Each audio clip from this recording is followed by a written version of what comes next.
Hello and welcome everyone. Let's have a seat. Let's start sitting on our mats for this hip strengthening, glute strengthening, but also deep glute and hip stretch sequence. A lot of S's in there. So let's have a seat, come down on your mat, and we're gonna have a forward fold in wide straddle position. So anchor your sitting bones into the ground. Try to lift your spine, lift through the crown of the head, so the spine is long. And now push into imaginary walls with your feet. Again, reaching into your outer heels and big toe mount.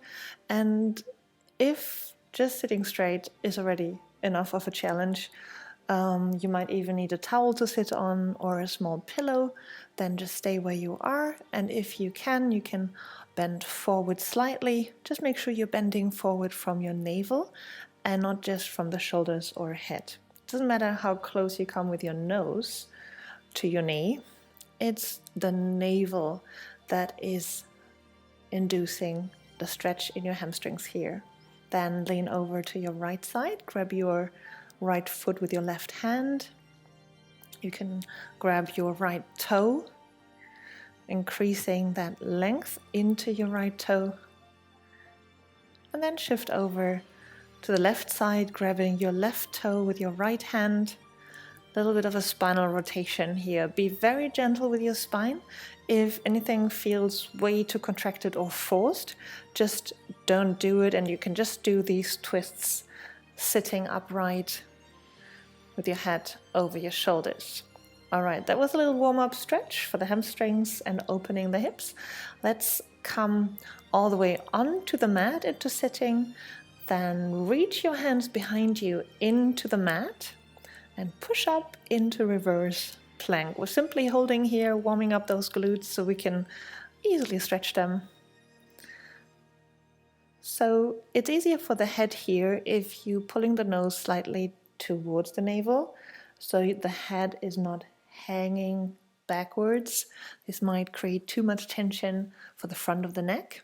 You can point your feet or you can flex them as you like. Really, the impact here is on toning the lower back and toning the glute muscles.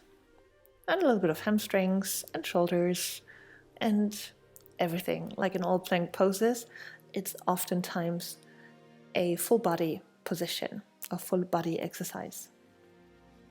Keep breathing. Now we're coming into a one knee bend, one knee straight position. You can again turn towards the video so you see what I'm doing. So one knee's bent, one knee straight. Don't want to confuse you here with left and right. And then lean over the bent knee. Make sure that both hips, both sitting bones are firmly anchored into the ground as much as possible.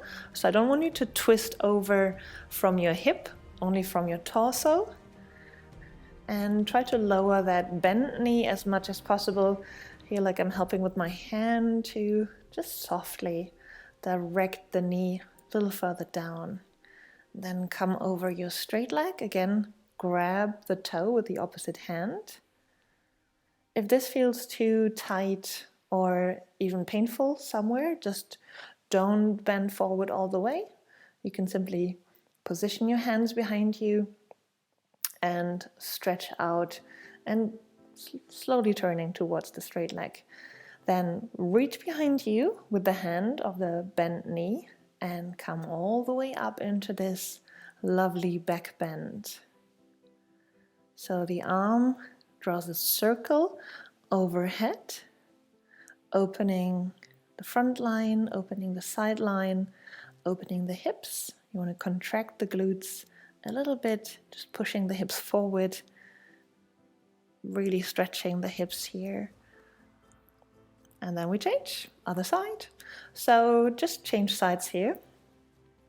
We forget a little bit about left and right, just follow the video. And first of all, we are trying to push both sitting bones firmly into the ground and find your center first. So crown of the head pulling upwards, sitting bones reaching into the ground, and then turn towards the bent knee, either with a straight back or slightly bending over the bent knee.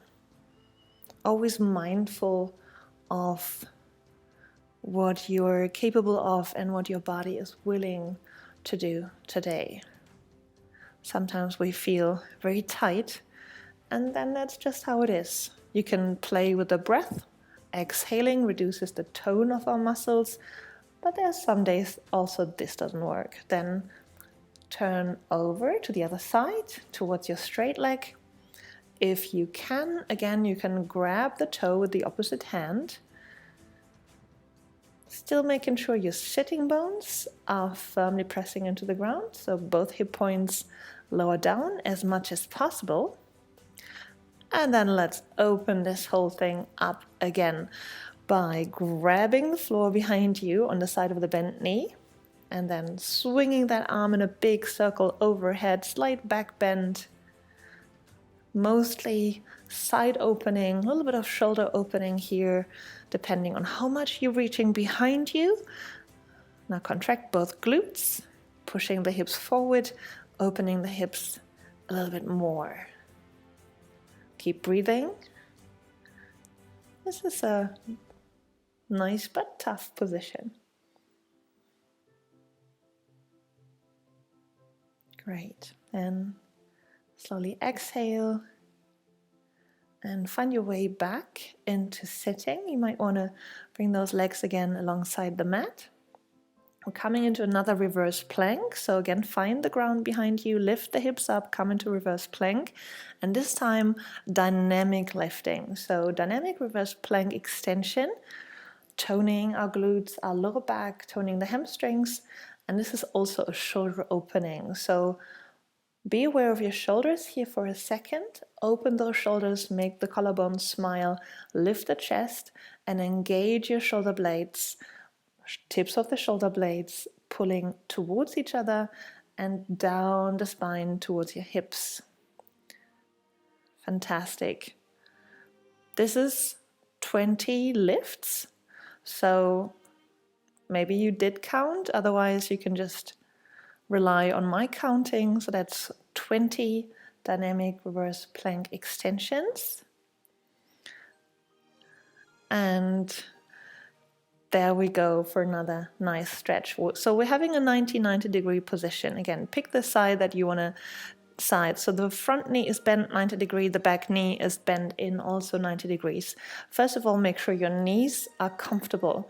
There's no tearing or sharing on your knees, no pain in your knees. Flex both feet so the knee is protected, and then slowly bend over your front knee. So your belly button is turning towards your front thigh, and you can slowly wave a little bit here with the inhale, coming a little further up, with the exhale maybe leaning a little bit further down. Always being mindful of the stretch in your glute, in your deep hip, and then lean over that back leg. Just a little side bend here, might feel awkward, but it's good for opening that side, that deep side stretch. Make sure your head is included in the stretch, so the head just being part of the spine. Since our spine is making a C curve, just include your head into that C curve as well.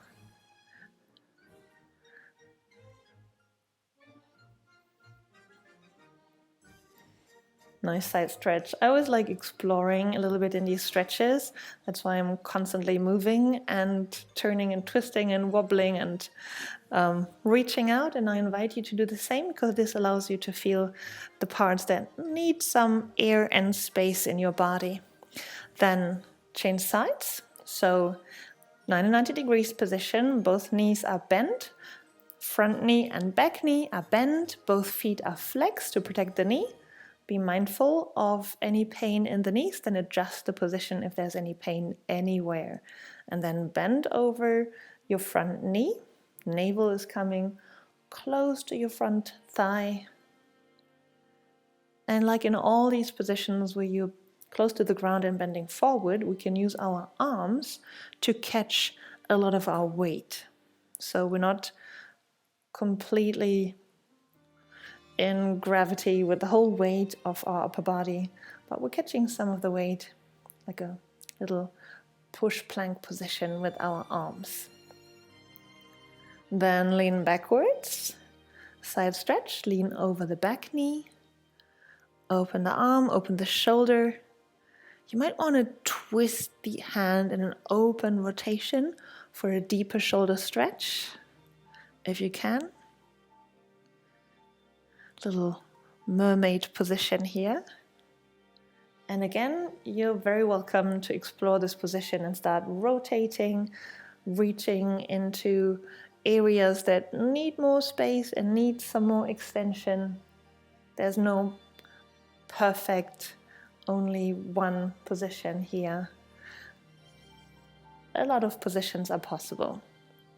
Then come back onto your mat and we're back into our plank, but this time we're lifting one leg at a time, leg pull up reverse, Pilates exercise. And the challenge is here when you lift one leg not to drop your hips. So you will feel that once one leg is lifted, you do want to let go and dip your hips down. So no matter how high you're lifting one leg, try to resist this pull downwards. Just contract the opposite glute even more. If you can, keep the feet point. Again, beware of your shoulder girdle. Collarbones are smiling. Shoulder blades are pulling towards each other just to protect your shoulder girdle. And then simply let go. Nice sitting forward fold here. And I know this is going to feel tight, but this is pretty necessary right now because we've been doing a lot of reverse lunges, reverse planks to release the tone of our lower back and the whole back muscle. So as much as you can, bend forward. Don't be too hard on yourself if you can bend forward more. Otherwise, if you haven't been working on that back so much, so just accepting, non-judging, wherever you are right now is perfectly fine. You can grab your feet, but don't pull too much. All right, let's work those abs a little bit, just as a nice add-on because we're just working out. So stretch both arms out above your shoulder, both feet above the hip, and then diagonally stretch out one arm, one leg at a time, reaching behind you, and then finding that center position again. And if you do feel like a little bit more, you can have both arms behind your head. So both arms are staying behind your head like I'm doing now, and just your legs are working. This is a little bit harder because it's increasing the levers that are pulling on your abdominals. Of course, the lower back is slightly lifted from the lower back, from the ground. So we're not pressing the lower back into the ground. And then last exercise before we have one last stretch. Hip lifts, bring those feet closer to your hips, and then simply lift both hips up, slightly underneath your knees.